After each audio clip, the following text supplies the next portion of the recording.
Welcome back to the Deep Dive. Today, we are dusting off a file that has been sitting on a lot of investors' desks lately. Uh-huh. It's a file that, used to bring a lot of joy, maybe paid for a few vacation homes. Yeah. Recently, it's mostly causing headaches and maybe a few tear stains. We are talking about the classic fallen angel narrative. It is a tale as old as the stock market itself. Yeah. You know the type. A company that was once the unstoppable growth engine of its industry. Absolutely. It puts up 30–40% revenue growth like clockwork year after year. It feels like gravity doesn't apply to them. And then the engine starts to sputter. Gravity always wins eventually. It does. And in the software world, gravity can be particularly unforgiving. When a high flyer stalls, the landing is rarely soft. Exactly. And the company we are dissecting today is Paycom Software, ticker symbol PAYC. For a long time, this was the absolute darling of the SaaS world, software as a service. Oh, a total darling. If you wanted exposure to the digitization of payroll and HR, you bought Paycom. It was a no-brainer. Yeah. But recently, the stock is down significantly from its highs. The growth has slowed dramatically. It's fallen off a cliff. And the big question we're tackling today is this a massive discount on an incredibly high-quality asset? Or is this a value trap in the making? That is the multi-billion-dollar question. And to answer it, we aren't just going to look at the surface-level numbers. We are conducting a skeptical buy-side deep dive. I love when we do these. Set the scene for us. What does that mean? Think of this as if we are sitting on an investment committee at a major institutional fund. The room is cold, the coffee is stale, and the mood is critical. Okay. The default stance today is not investable. We are viewing this company as guilty until proven innocent. My job today is to be the skeptical portfolio manager looking for the red flags, market saturation, slowing growth, leadership questions. I'm the one saying no. And I'll play the role of the curious analyst trying to spot the green flags, because there are definitely some there. We're talking about massive margins, a history of innovation, and a balance sheet that looks like a fortress. But there are absolutely green flags. So our mission is to see if the data can move us from skeptical to interested. It's a high bar to clear. Paycom has been an exceptional company for a long time, but the rules of the game change when you transition from a hypergrowth startup to a mature industry player. Well, let's start at the beginning then. To understand where Paycom is today and why they are struggling, we have to understand how they built their competitive moat in the first place. Yes. Because it really was a better mousetrap situation. It was. And to get that, you have to go back to 1998. The internet was, well, it was barely a thing for most businesses. But Chad Richardson, the founder, had this vision in Oklahoma. He saw that payroll was a nightmare of paper, fax machines, and clunky legacy systems. I remember those days. If you wanted to change your direct deposit, you had to walk down to HR, fill out a form in triplicate, and hope they didn't lose it. And hope they keyed it in right. And Richardson's vision was specific. Move payroll entirely online. Which sounds obvious now, but in 1998, giving a website control over your employees' paychecks was a radical, almost dangerous idea.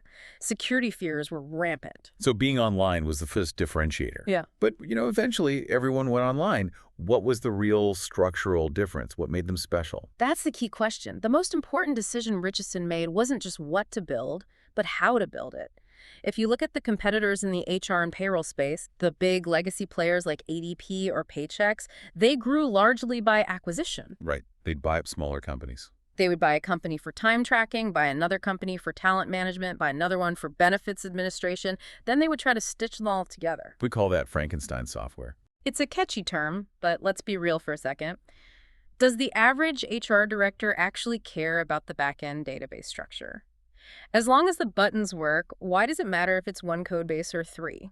I would assume they care if it breaks. They care when it breaks. And with the Frankenstein model, it always breaks. Think of it like renovating a house. Paycom built a custom home from the ground up. One architect, one blueprint, one plumbing system. Okay, right. Everything flows together. It was designed to work as one unit. The competitors. They bought a house, then bought the house next door, and tried to connect them with a flimsy hallway.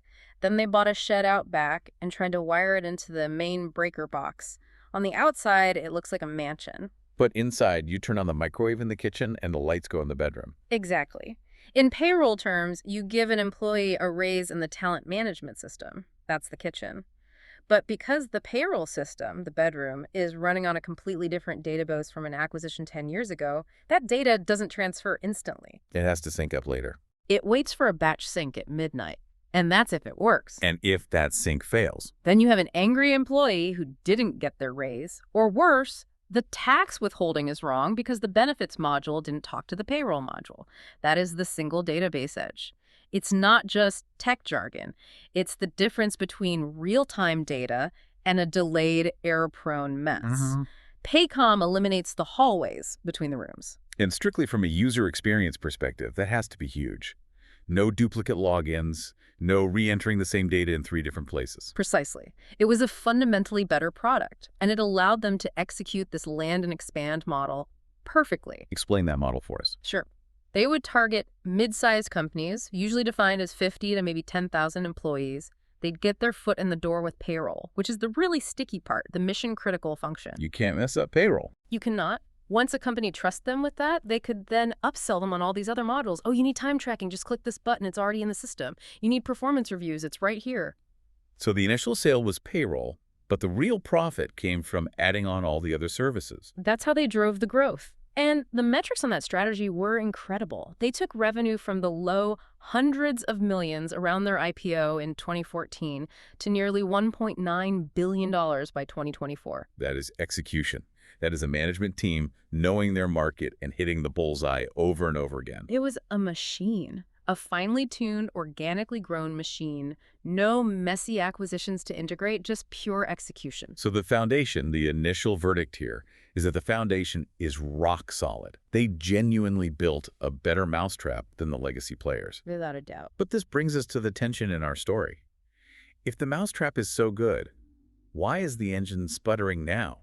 Why isn't every company in America using Paycom? That is the question, isn't it? Has everyone who wants this mousetrap already bought it? Which brings us to section 2 of our deep dive, the inflection point.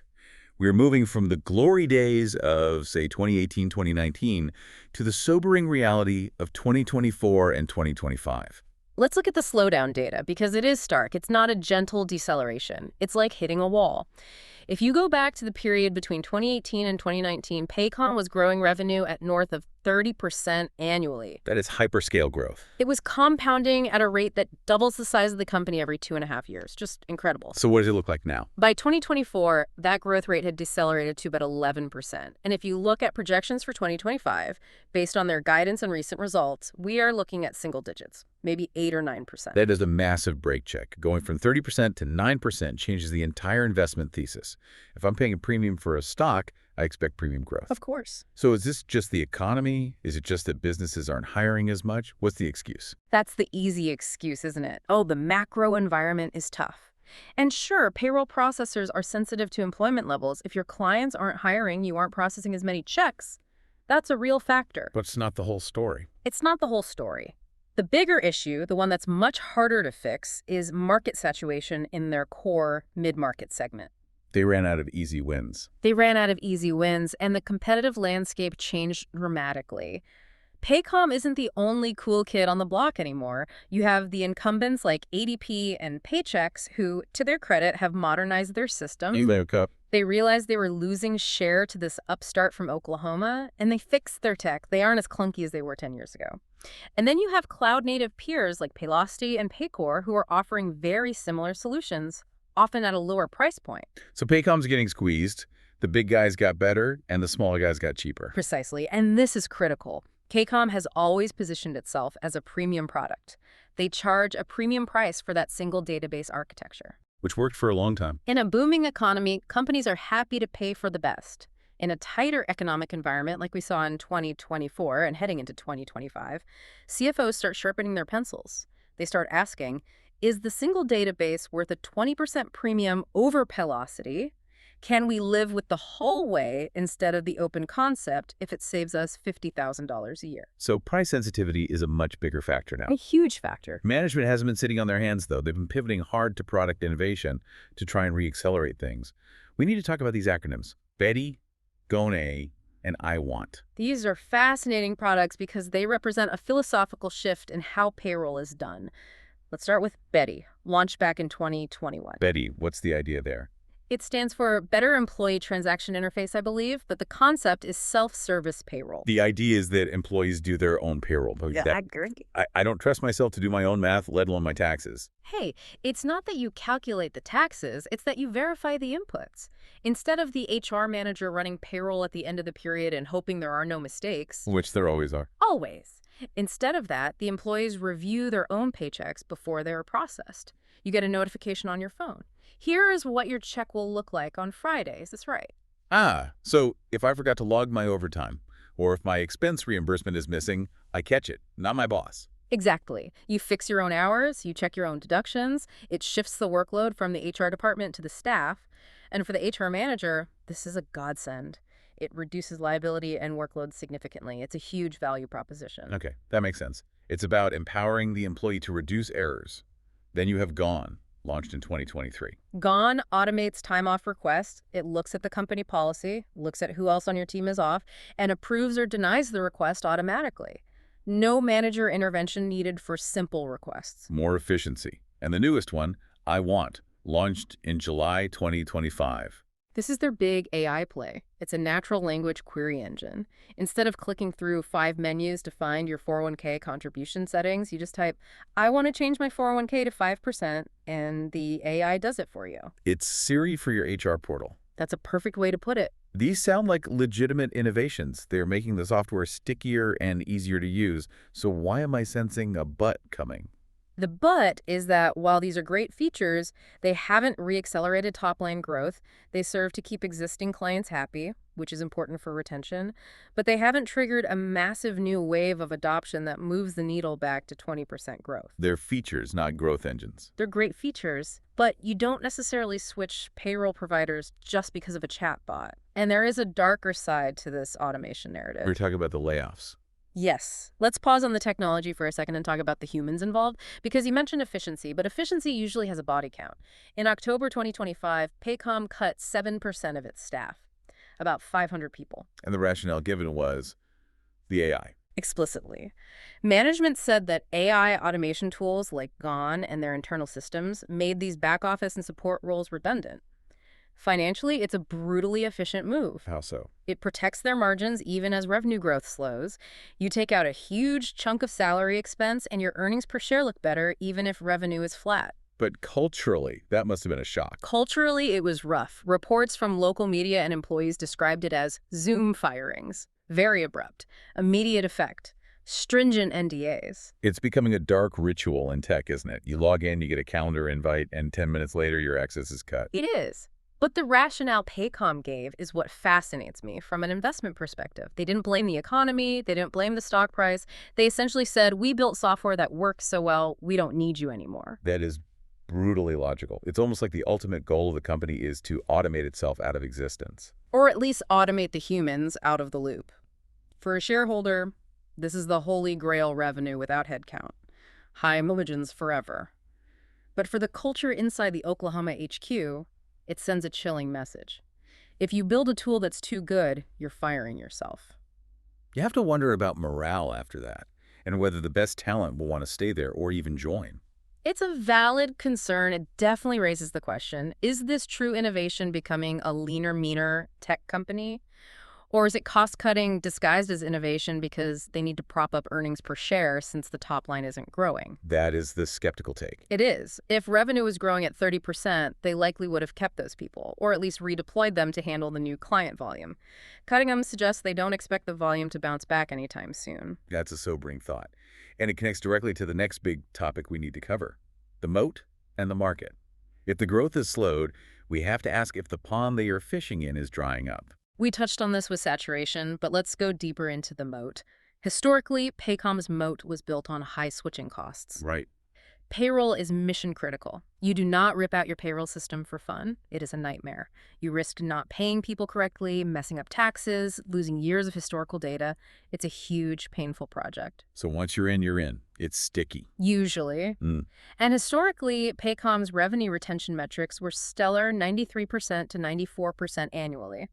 That means every year, they kept almost all their revenue from the previous year, not counting clients who went out of business. So they were only losing 6 or 7% of their customers a year. Correct. but recently. That number has ticked down. It has. It's ticked down to around 90%. Now, 90% still sounds like an A- to me. Why is that a red flag? Yeah, losing 10% doesn't sound like a disaster. In the SaaS world, when your revenue base is nearly $2 billion, losing 10% of that revenue every year to churn creates a massive treadmill. A treadmill? What do you mean? You have to sell nearly $200 million in new business just to stay flat, just to get back to zero growth. You have to run incredibly fast just to stand still. Wow. $200 million is a lot of sales. That's a lot of cold calls. It is.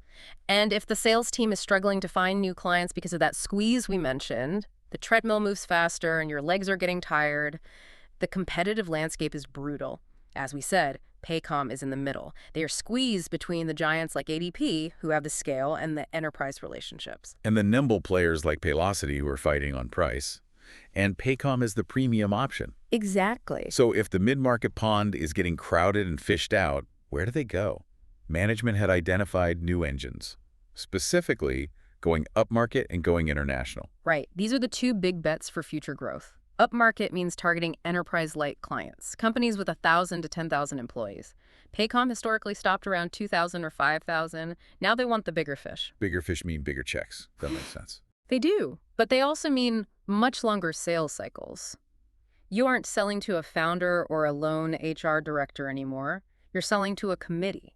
You're dealing with RFPs, requests for proposals. You have consultants involved. And you are stepping into the ring with heavyweights. You're stepping into the ring with Workday. Workday. That's the 800-pound gorilla in the enterprise space. Workday owns the enterprise space. Beating them is not easy. Their system is designed from the ground up for complex multinational corporations.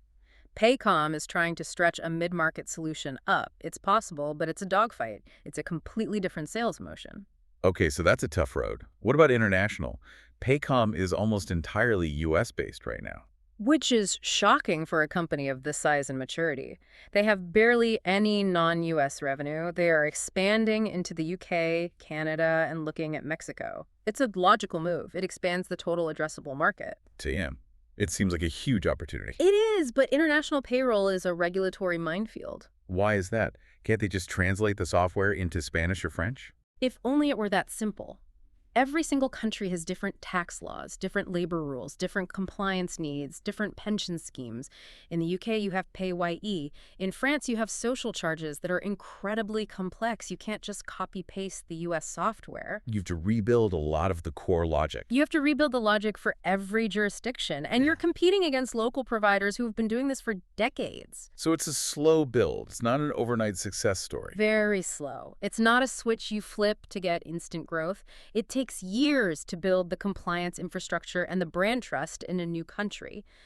So the inference here is investors shouldn't pay today for potential success in these areas. You want to see the proof. We need to see proof. Until Paycom proves they can win against Workday in the enterprise or win against local players in the UK, those new engines are just concepts on a PowerPoint slide. Okay, let's pivot from the strategy to the hard numbers. We promised a financial forensics section. This is where we look at the quality of the earnings.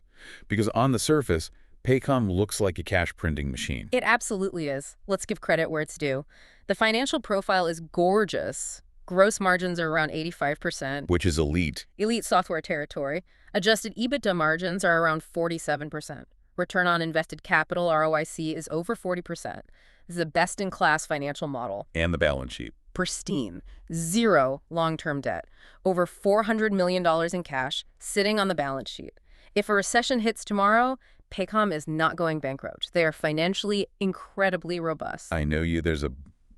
You mentioned a sugar rush earlier. What do you mean by that? Yes. This is crucial for anyone analyzing a payroll stock. We have to talk about float income. We need to do some forensic accounting here because the headline earnings number is slightly misleading. Misleading is a strong word. It's accurate, though. Look, Paycom holds client money for taxes before sending it to the IRS. That's the float. Explain that. When a company uses Paycom, Paycom withdraws the money for payroll and taxes from the client's bank account a few days before it pays the employees and the government. For those few days, Paycom holds that cash.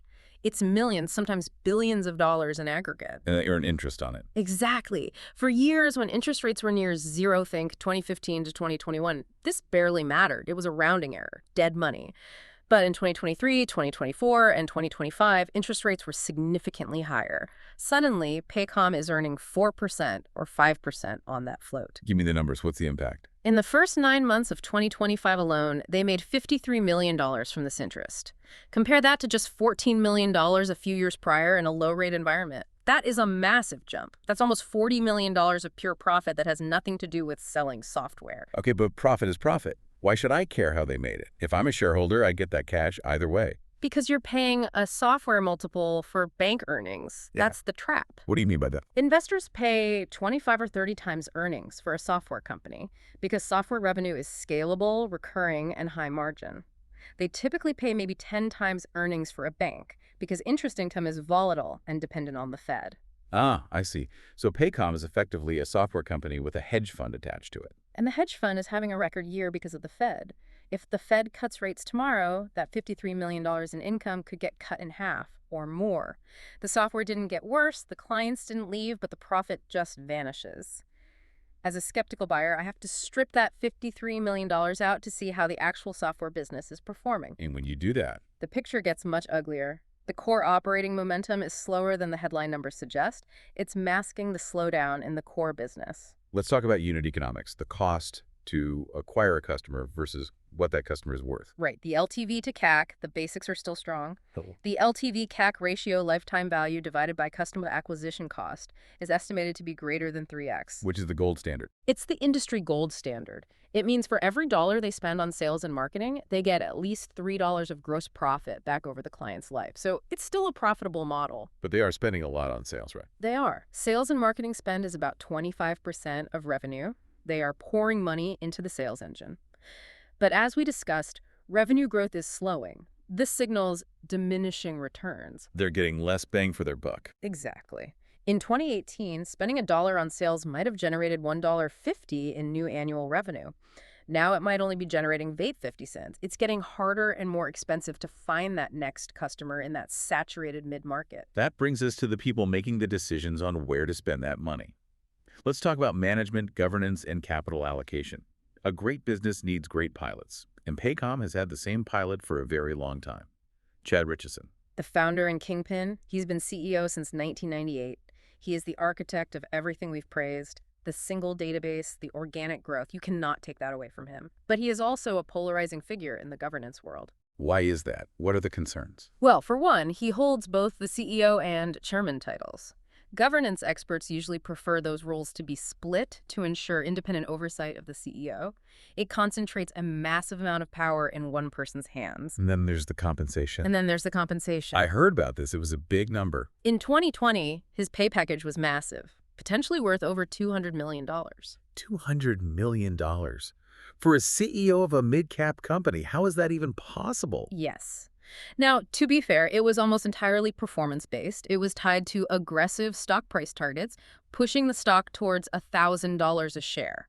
So it was highly aligned. He only gets rich if shareholders get rich. In theory, yes, the alignment is there.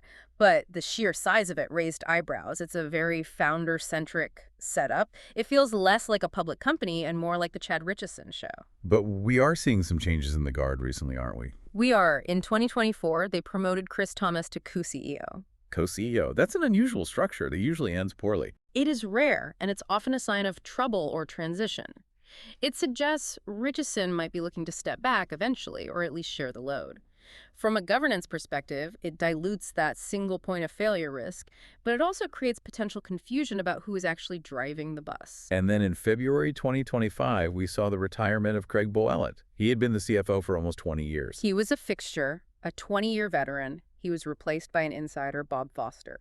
So it was an orderly transition, no drama, but losing a CFO who has been there that long is significant. It warrants watching.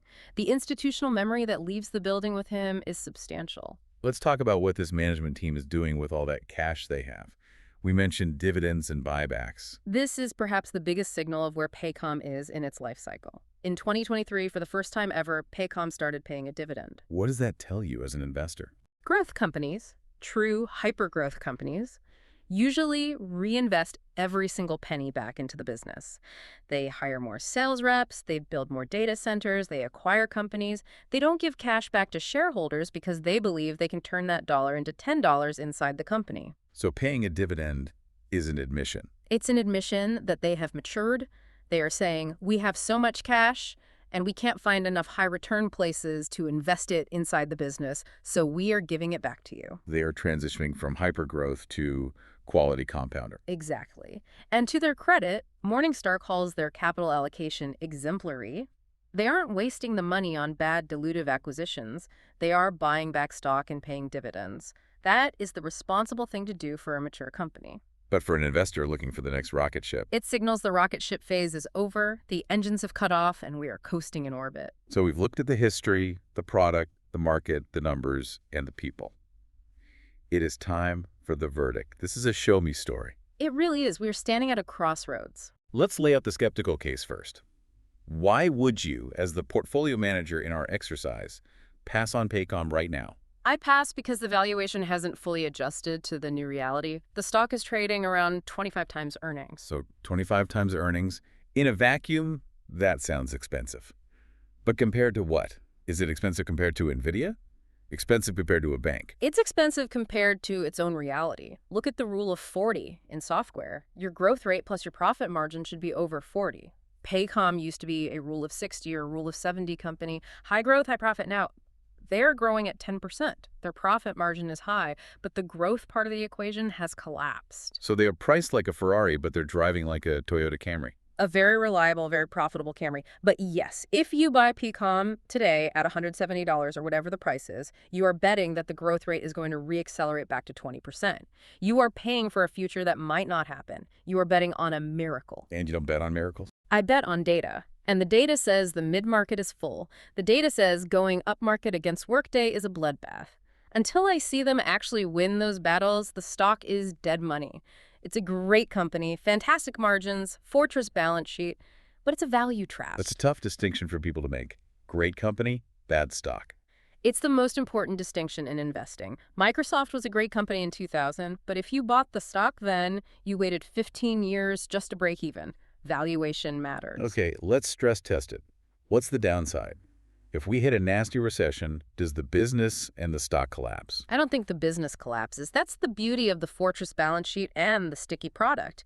Even in a recession, revenue likely won't drop more than 5–10%. Because payroll is essential. Right. Companies might fire people, which reduces Paycom's per employee revenue, but they won't fire Paycom.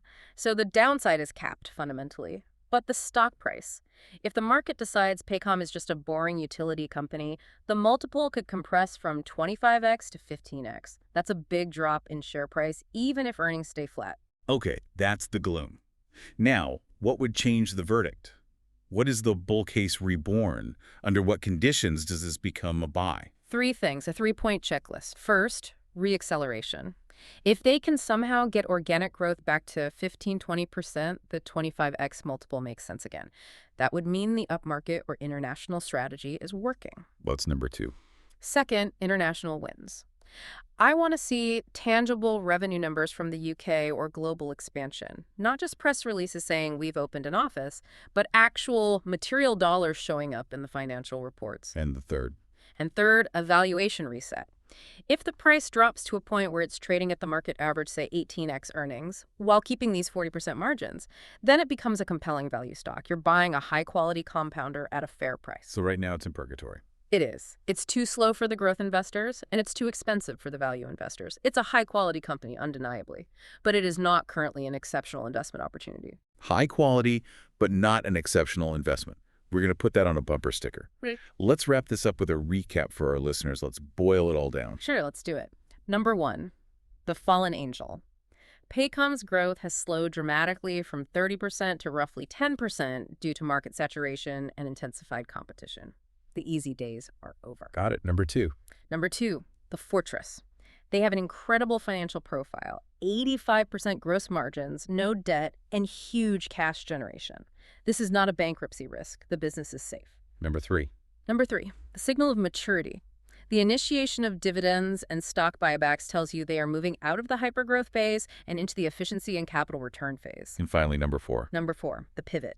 The entire future thesis rests on their ability to move up market against tough competition and to utilize AI to protect their fantastic margins. But the jury is still out on whether that will work. A final closing thought to leave us with? The product is great, the past was legendary, but the future is expensive at this price. We are staying on the sidelines until the new engines prove they can actually run. Oh, there you have it.